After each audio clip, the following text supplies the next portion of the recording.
Halo semuanya, perkenalkan nama saya Cici Merilian Esensia dengan NIM 2330108010026. Jadi di sini saya ingin untuk menjelaskan mengenai anatomi dari sistem kardiovaskular. Yang pertama saya akan membahas mengenai sistem kardiovaskular secara general. Jantung merupakan organ vital yang berfungsi sebagai pompa yang bertugas untuk memompa darah ke seluruh tubuh. Jantung terdiri dari dua sisi, yang pada sisi kanan dia memompa darah deoksinasi ke paru-paru untuk mendapatkan oksigen.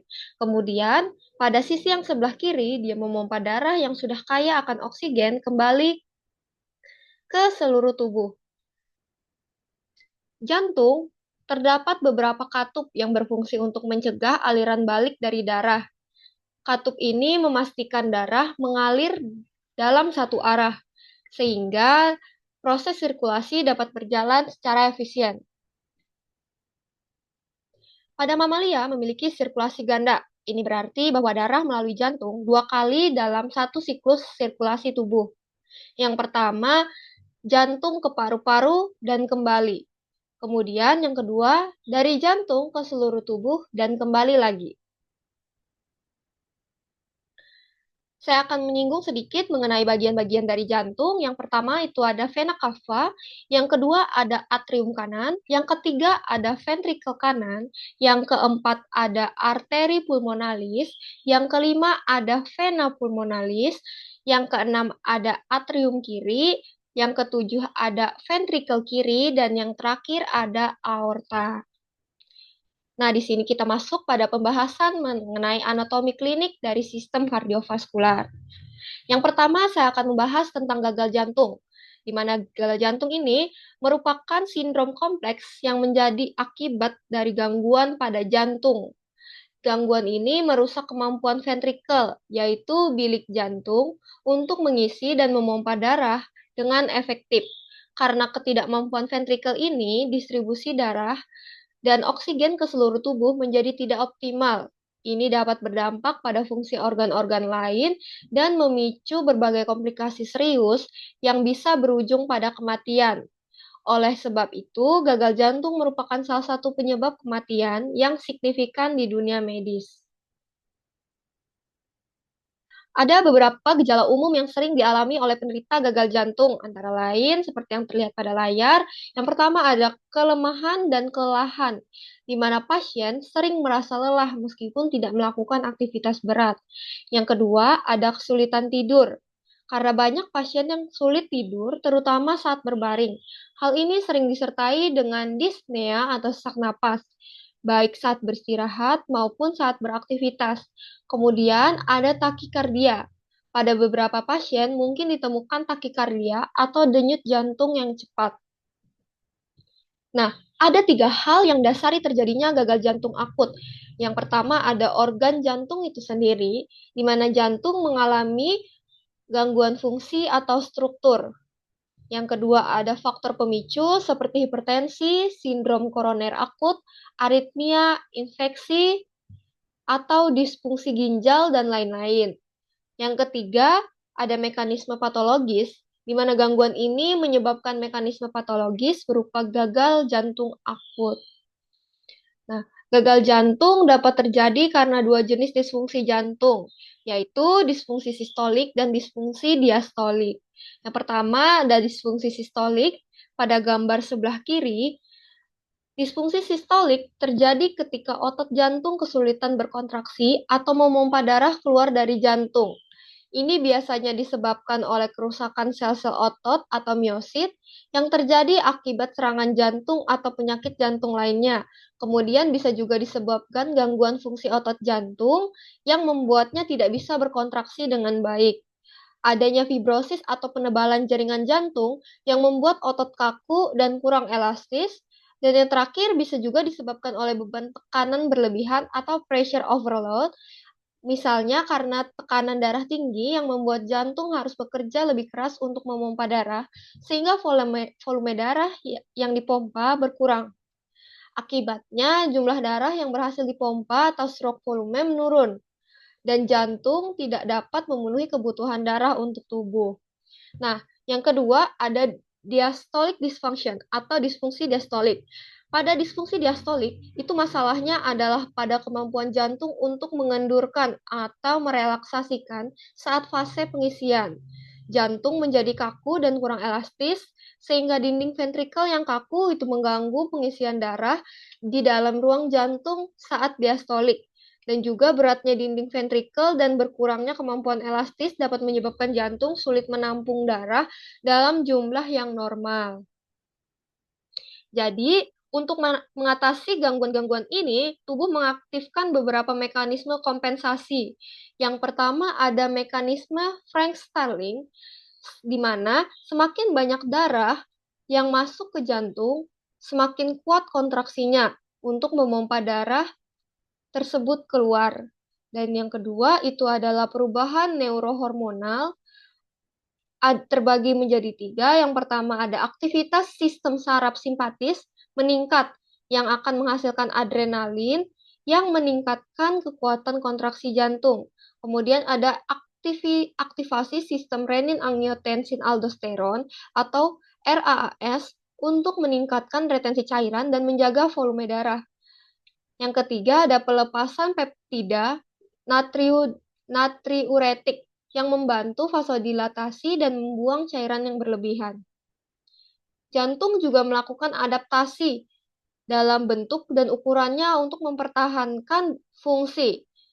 Nah, seperti yang terakhir itu hipertrofi ventrikel dan remodeling.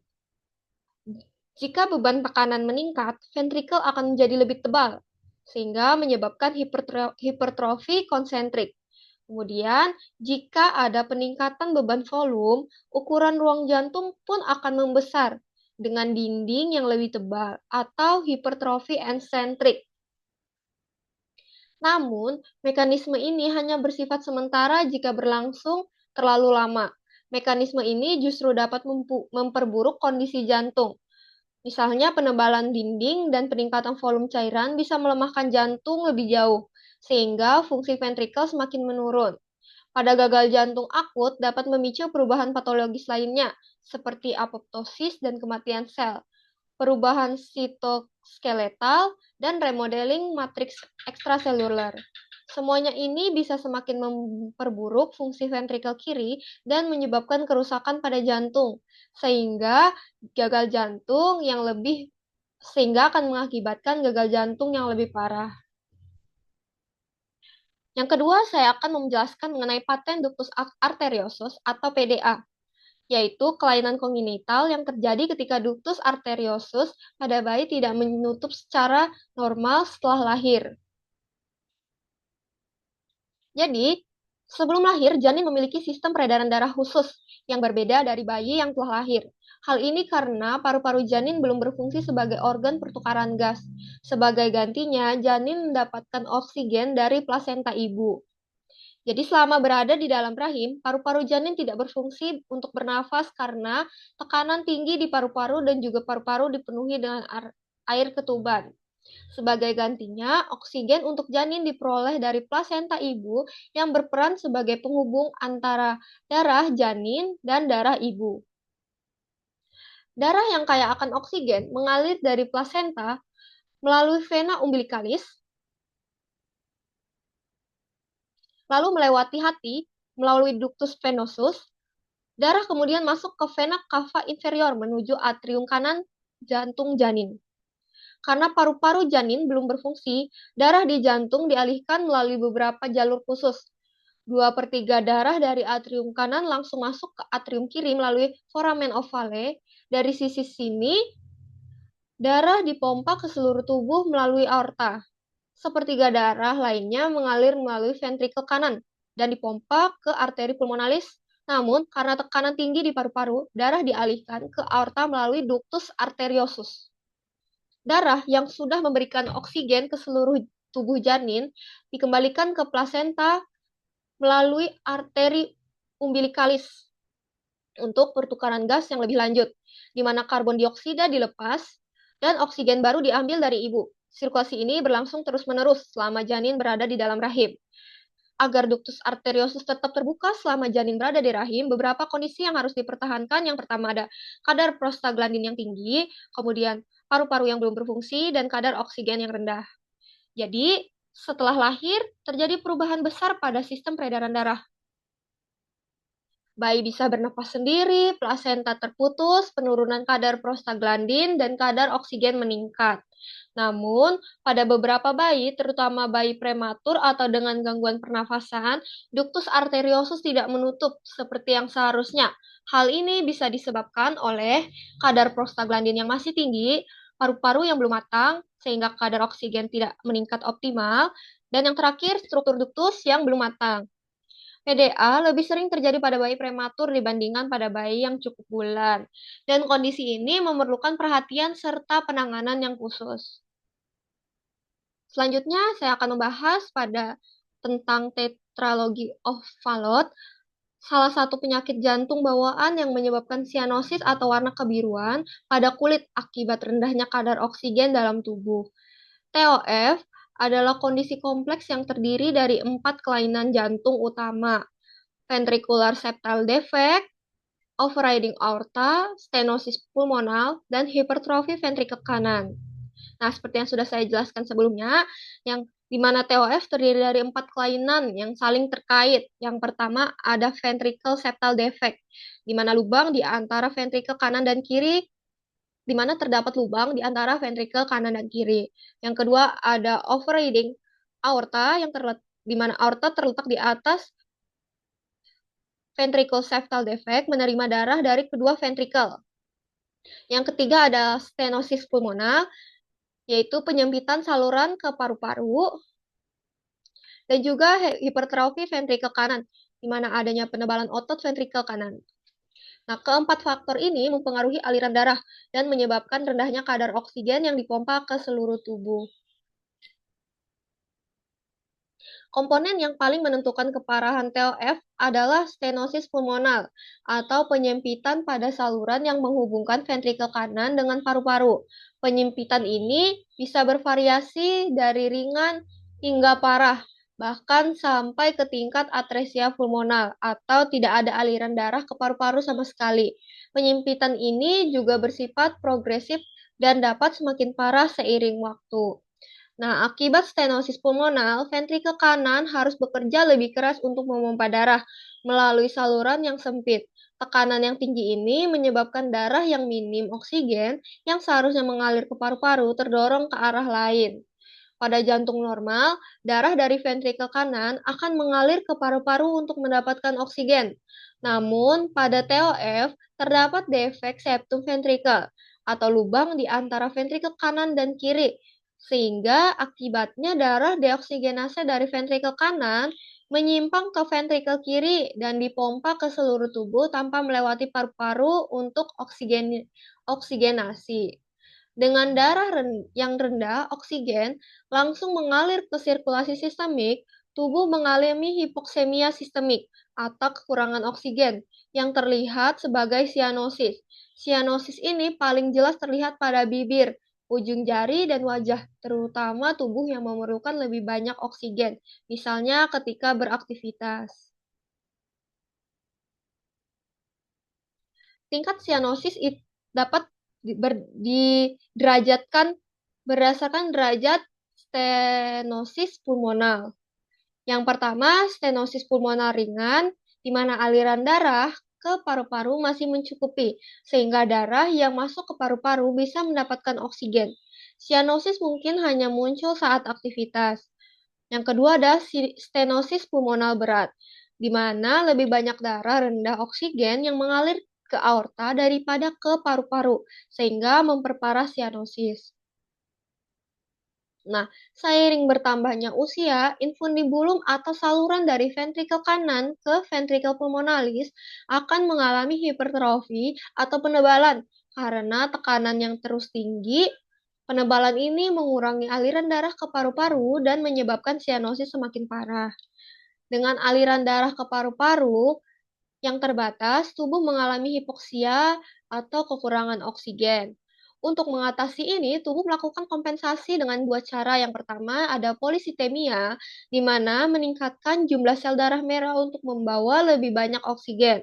Yang kedua, pembentukan sirkulasi kolateral, di mana tubuh membentuk pembuluh darah baru untuk mencoba membawa lebih banyak darah ke paru-paru, meskipun ini adalah adaptasi jangka panjang.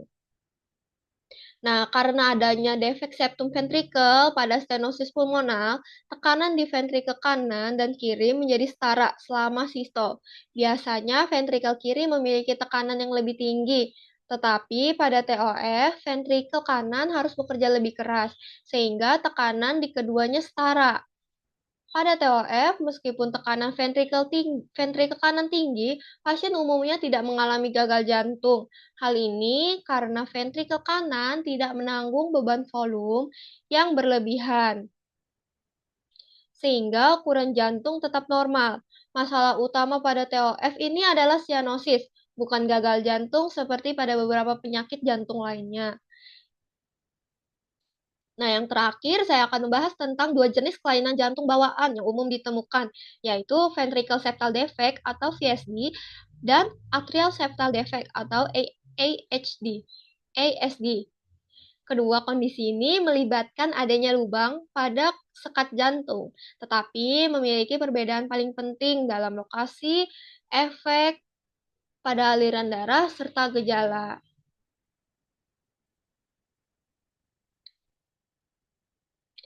Ventricular septal defect atau VSD adalah kondisi di mana terdapat lubang pada septum interventrikular, yaitu sekat yang memisahkan ventrikel kanan dan kiri. Kondisi ini memungkinkan darah dari ventrikel kiri yang beroksigen bocor ke ventrikel kanan. Yang pada atrial septal defect adalah adanya lubang pada septum interatrial, yaitu sekat yang memisahkan atrium kanan dan atrium kiri. Lubang ini menyebabkan darah beroksigen dan dari atrium kiri bocor ke atrium kanan. Nah, VSD dan ASD merupakan kelainan jantung bawaan, yang berarti keduanya terjadi akibat perkembangan jantung yang tidak sempurna selama masa kehamilan. Ada beberapa faktor yang dapat mempengaruhi timbulnya septal defect meliputi faktor genetik. Kondisi ini lebih sering terjadi pada anak dengan riwayat keluarga dengan penyakit jantung bawaan atau gangguan genetik seperti sindrom Down. Yang kedua ada paparan lingkungan. Faktor-faktor seperti paparan lingkungan, zat beracun, atau infeksi tertentu pada ibu selama kehamilan, seperti rubella juga bisa meningkatkan risiko. Dan yang ketiga ada gangguan perkembangan jantung. Septum atau sekat jantung tidak terbentuk sempurna atau mengalami gangguan penyatuan selama pembentukan jantung janin. Pada VHD, darah yang telah kaya oksigen di ventrikel kiri bocor ke ventrikel kanan akibat adanya tekanan yang lebih tinggi di ventrikel kiri. Ini menyebabkan peningkatan volume darah di ventrikel kanan dan paru-paru. Jantung juga harus bekerja lebih keras untuk memompa darah ekstra ini yang lama-kelamaan dapat melemahkan otot jantung dan menyebabkan gagal jantung jika tidak ditangani. Pada ASD, darah yang kaya oksigen dari atrium kiri bocor ke atrium kanan. Hal ini menyebabkan peningkatan aliran darah ke paru-paru yang lebih tinggi dari normal. Jika ASD dibiarkan, ini bisa menambah beban pada atrium dan ventrikel kanan, yang mengarah pada pembesaran bagian-bagian jantung kanan dan risiko komplikasi jangka panjang, seperti hipertensi pulmonal. Nah, dari kedua penyakit jantung bawaan septal defect ini, terdapat beberapa perbedaan dari lokasi, aliran darah, dan gejala yang timbul. Pada ventricle septal defect, lokasi VSD terjadi pada sekat antara ventrikel kanan dan kiri. Aliran darah pada VSD, darah dari ventrikel kiri mengalir ke ventrikel kanan yang memengaruhi volume dan tekanan di ventrikel kanan dan paru-paru. Gejalanya biasanya muncul lebih cepat dan biasanya juga lebih parah, seperti sesak napas, kelelahan, dan kesulitan makan pada bayi. Sedangkan pada atrial septal defect, lokasinya itu terdapat pada sekat antara atrium kanan dan atrium kiri. Aliran darah dari atrium kiri mengalir ke atrium kanan, yang meningkatkan aliran darah ke paru-paru, tetapi dengan tekanan yang lebih rendah. Gejala yang timbul seringkali tidak terlihat hingga dewasa dan bisa mencakup sesak napas, mudah lelah, dan risiko infeksi pada paru-paru. Sekian dari presentasi saya. Setelah kita memahami berbagai kondisi klinis dari kardiovaskular, termasuk gagal jantung, paten ductus arteriosus, tetralogi Fallot, serta ventricle dan atrial septal defect, semua kondisi ini memperlihatkan betapa kompleksnya sistem kardiovaskular, serta pentingnya diagnosis dan penanganan yang tepat untuk menjaga kualitas hidup pasien. Semoga penjelasan ini dapat memberikan wawasan yang lebih dalam mengenai anatomi klinis kardiovaskular dan mendorong kita semua, baik secara tenaga medis maupun masyarakat umum, untuk lebih memahami dan memprioritaskan kesehatan jantung. Terima kasih atas perhatian dan waktunya. Saya ucapkan terima kasih.